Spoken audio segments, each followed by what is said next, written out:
Mark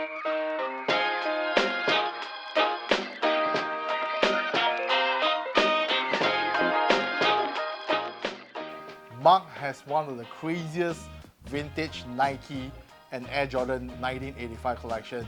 I say in the world, but he's like trying to be humble, but yes. So you check out the wall behind us. These are what, like, so for a non-vintage collector, right? Why don't you maybe should like share some knowledge about what's this?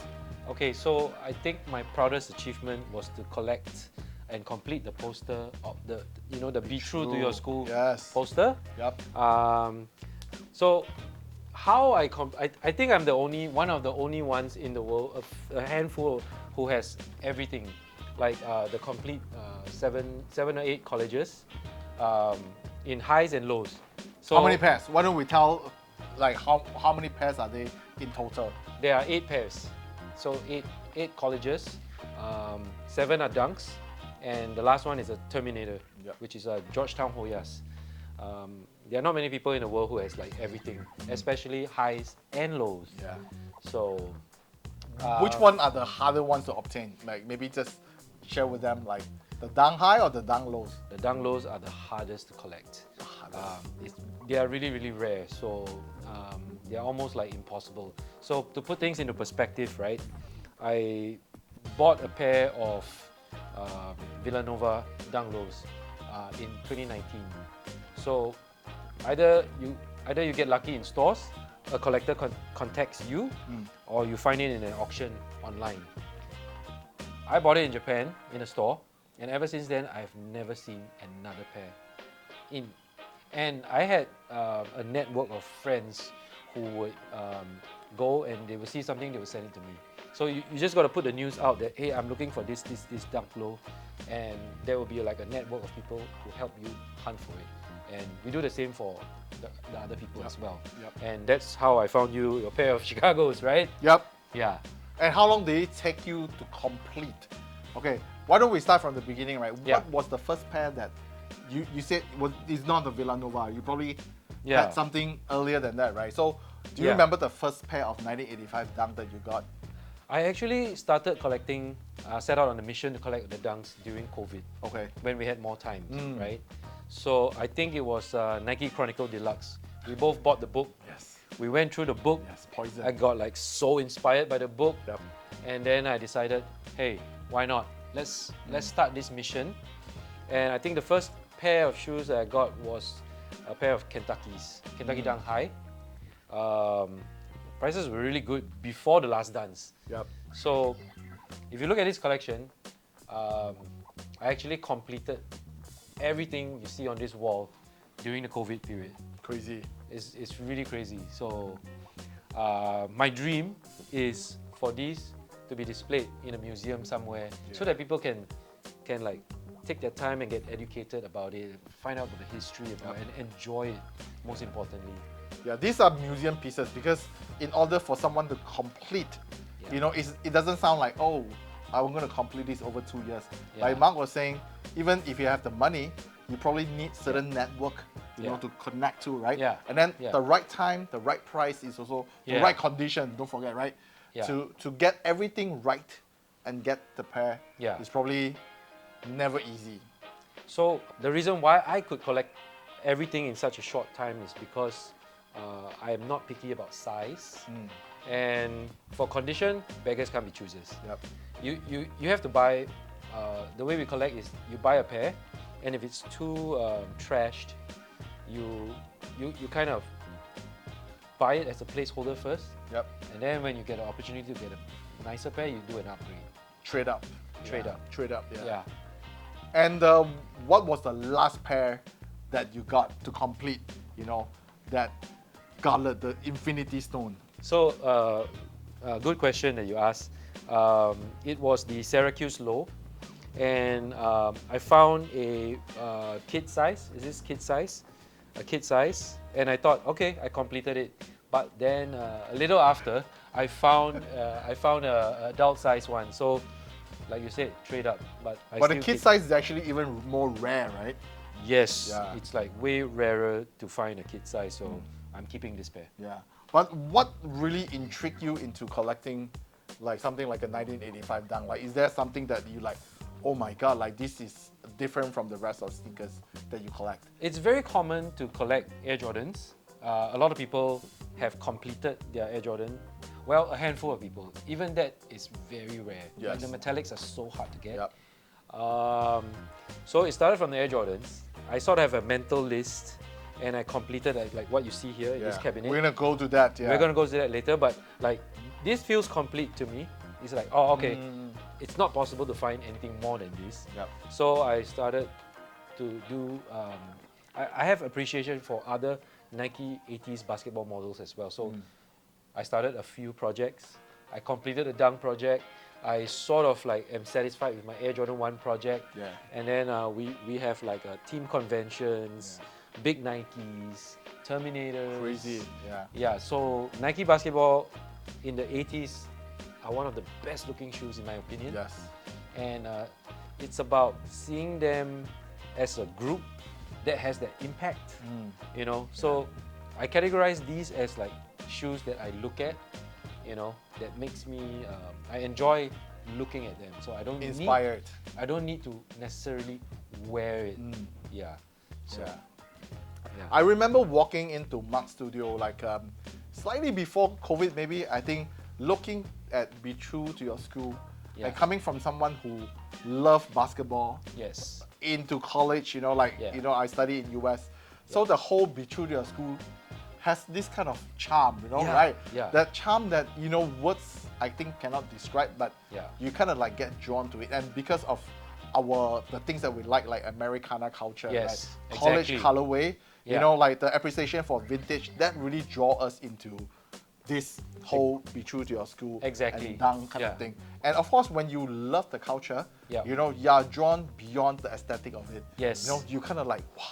Yeah. Well, remember that time like you find old article about Kentucky players wearing certain things. Yes. You know, you get like, oh, mind blown over things. Yeah. So from a sneaker, you can actually deep dive into its whole backstory and like what's happening, what did the coaches say, and like different moments where players get injured, and like it's an endless deep dive. And that era is probably like a Wild Wild West for Nike before Nike becomes like a giant company, right? So there were a lot of interesting stories that I think that is something that we live for. Yes. You know, as a collector and also who love the culture. Yeah. And that is probably more interesting, I mean, for me. Yes. Like looking at it compared to a lot of newer sneakers now that you kind of like, maybe we're getting older, you know, like we can relate to a little bit of like this kind of story a bit more. You know, we talked about like the first time a Southeast Asian artist collaborated with Nike.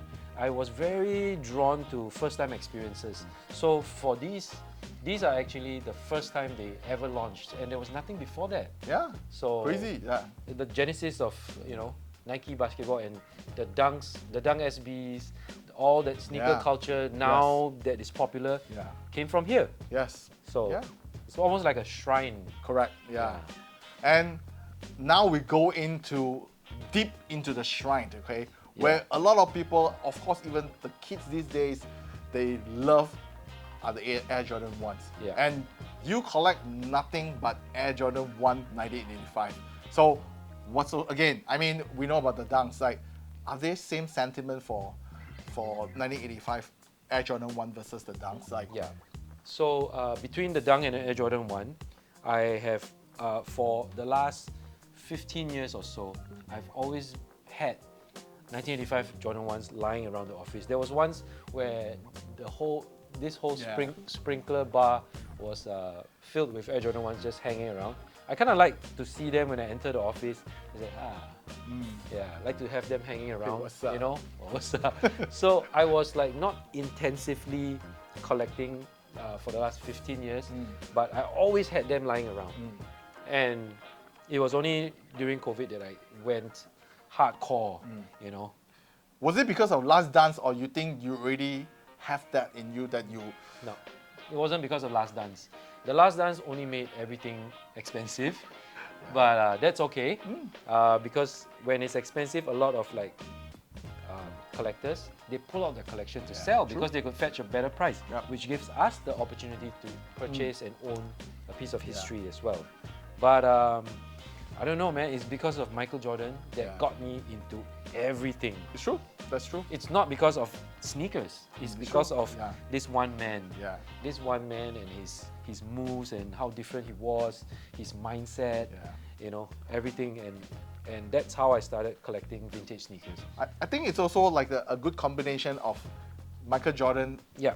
as Michael Jordan Yes. and the sneakers that he wears, Yeah. which is also something to our interest. Yeah. The combination of both is like, wow, boom, like that power of, you know, influence impacted us so bad, like not in a good way. I mean, Yeah, bad yeah. in a good way that, you know, like you talk about like skate culture, right? Yes. Like for me, you know, like I always tell you, like I chose my school because of Michael Jordan wanting to watch his game, right? So I feel like our culture and the things that we like, even up to today, we still be balling, right? Yes. It's still being impacted and influenced by that dude, you know, the Mr. Yeah. Michael Jordan. You know, it's funny, right? And it's such a thing that sometimes we speak with so much passion. Yes. Whenever we talk about Air Jordan and, Yeah. and Michael Jordan especially. Michael Jordan, Yeah. So to have a collection and you can come to work and you look at it, Yeah. it's like, wow. It's Like, amazing. And there's, Yeah. there's just one more ingredient to fuel this fire. Yep.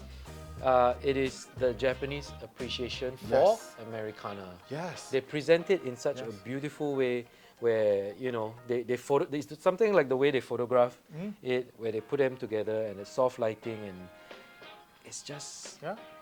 crazy. I know. Yeah. It's just Japanese culture that make it like a cherry, you know, on the icing on the cherry on the icing. Yeah, something like that. But Icing on the cake. icing on the cake. Yeah. So, but anyway, let's see. Wow. If you look at the collection, right? Yeah. What is that first pair that really make you fall in love?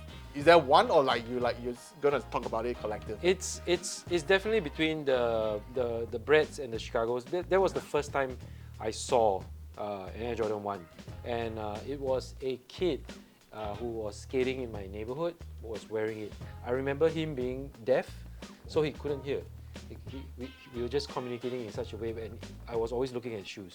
It's like, wow, he was wearing a pair of Chicagos, and it was like trashed, and that you know, ingrained this memory in my head that I want that shoe too. Yeah.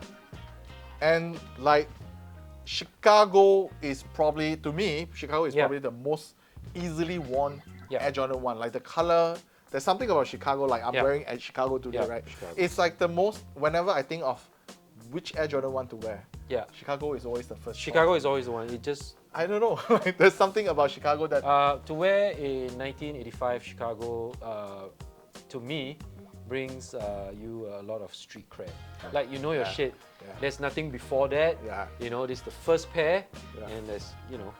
But funny backstory to share, just to share, right? Like one time I was wearing my black weight, not the Chicago, right? Bretts. And the Bretts 1985 is a little bit trash, not trash, but of course vintage, right? It's Yeah. 1985. And walked into a store, and a younger sales staff actually came out and Yeah. said, "Wow, your black weight is very dirty, you know." I'm like, "Oh yeah, thanks for noticing Yeah, that." yeah, yeah. So it's funny that, you know, like you were saying, sometimes, of course, like certain places that it brings you street cred because you're wearing a pair of 1985, Yeah, right? yeah. But certain places that people are like, "Oh wow, like why don't you clean your sneakers?" But I think for you, for me, there's something about vintage that is not perfect, Yeah. right? It's worn, it's slightly worn or like worn, Yeah. that brings out that whole Yeah. vintage feel, you know. There's a certain intangible emotion that a pair of vintage shoes would like express. Yes. And you can't put a finger on what that feeling is. It's just, you know. And it's the same like the rest of your collection in your space, right? In your archive room, so to say. Yes. That you collect like you probably have some of the vintage Nike apparel. Yeah. You got like, you know, jackets. You Yo, know, like- yeah. See. Yeah. So I think those are the things that you're talking about, the intangibles that really Yeah. touch your heart. You know. Yeah. And there's a special feeling about it. that Very special, Words yeah. cannot explain. You know that you probably like, hey, it's different from wearing something brand new. Yeah, or something Yeah. new and rare or Yes. expensive. Yeah, this would always top that any day. Sure. And which is the most difficult Air Jordan 1 1985 that you have in your collection that you're like, wow, it took me so long, or like it took me such a big round around the world to get that pair. You know when you are constantly searching, you always have a pair that you really long for. Mine was the black toes. Yeah. Why don't we show the black toe? Yeah. So the black toes are probably the hardest to find from the non-metallic range. So this is really special. So if you notice the Jumpman photograph, The ad. the ad Yeah, correct. behind the Chicago skyline, he's wearing the black toes. Yeah. And I don't know, man. It's like Chicago and a bread combined together, and Two in with, one, with yeah. a white color blocking that balances everything out, and it's like the most beautiful pair ever. But funny enough, I don't see you wearing this a lot. You know, I see you in like, you know, your Chicago, of course, your black red, your Yes. Panda, but Yeah. this one is like, maybe it's too precious. I do wear it sometimes, and I'm even crazy enough to get an extra pair of Chicago 1985 and paint it into black toes.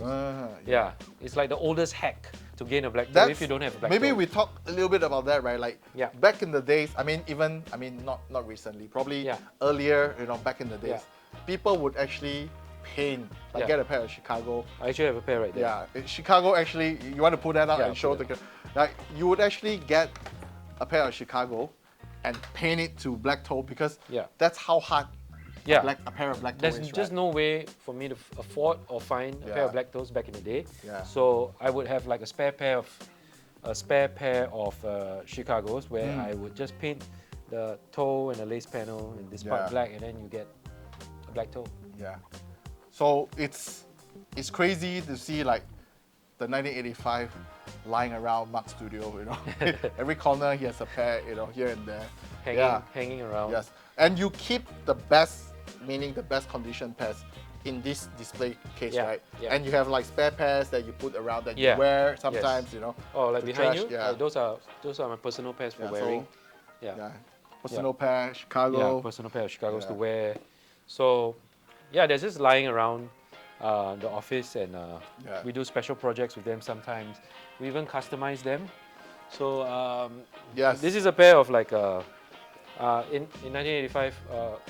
First few games, Michael Jordan broke his foot in a game, and Nike actually customized a strap with the ankle guard attached to the shoe, and it attracted me so much because that was one of the first ever customizations that Nike made for a player to rehab his foot. So they call it rehab. So we scrutinized in photos. I think there are only like 2 pairs in existence, and a recent pair sold for almost $1 million. Crazy. Yeah. So we used a 1985, and we sourced the materials and hardware, and we recreated this version that. How many pairs did you make for like other collectors? Did you? Maybe a handful. So Titan has one displayed, and 2 other collectors. Ivanga from Backdoor Bottega has a pair as well, and another collector, Vintage Kicks Gallery, he has a pair as well. And Bien has a pair, right? Bin has a pair as well. So maybe a total of 5 pairs. 4 to 5 pairs. Crazy. Yeah. So you were talking about like shoes that you admire, you know, shoes that you meaning shoes that you collect. Yes. Okay, shoes that you design, which we saw. Yes. And what are the shoes that you wear? You know, like of course you wear some of the Chicagos and some of the vintage from time Dunks to time. and vintage Air Jordan 1, right? But what are your go-to shoes now? Maybe we can show everyone like what do you wear these days, man? We discussed about three pillars: shoes that I design, shoes that I collect and look at, and now we are talking about the shoes that I wear. Yeah. So in case you guys don't know, me and Chewy, we play basketball on a weekly basis. Yes. So in between games, my foot is always on recovery mode, and my favorite pair of shoes to wear, favorite brand shoes to wear, is New Balance. Yeah. So let's head down to the New Balance wall and check it out.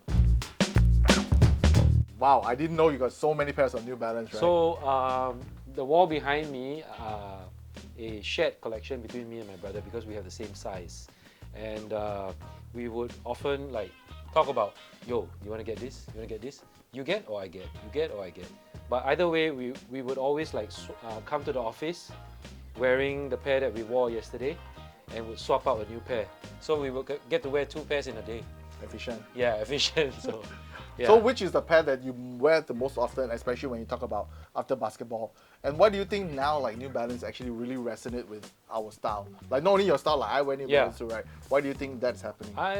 Besides the absolute like uncomparable comfort that New Number Balance one. provides, I think it's very subtle. I guess it's linked to the non-core movement and stuff, and you want things like understated and stuff. But I think I got influenced by Tetsuya from New Shout out Balance Tetsuya. from New Balance Japan, because he mentioned that New Balance is the best footwear when you wear American clothing like Ralph Lauren and stuff. So that those words resonate with me a lot. So I begin my journey wearing New Balance with a lot of outfits. Yeah. If you check out Mark's Instagram, you're gonna see him a lot in wearing New Balance, right? Especially on off days and after basketball. Off court. Yeah, off court. Off the court. Yeah, thank you for your time, man. I think we're gonna tour around your place a little bit more, but bro, thank you. Thanks. And then I can't wait to do episode 2, Archive Room. Stay tuned.